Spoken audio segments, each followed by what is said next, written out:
Hello, today I'm going to show you how to replace the rear wiper blades of your Sportback version of your Audi A3 or A3. Go to the rear side.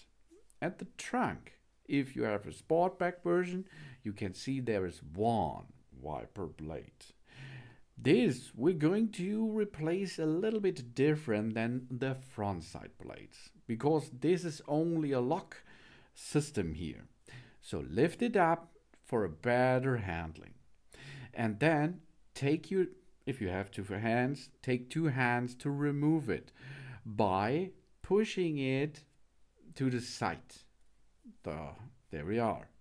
Maybe you have to do this with two fingers or two hands, and then you slide it out and job's done. Of course, there we have to take care of our rear glasses too, so let it not smash into the glass. Take the new one, and you can see right and left there are nipples a little bit, and these nipples are the lock system.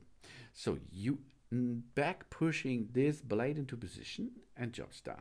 Take care, do not push directly on the blade, right and left time there.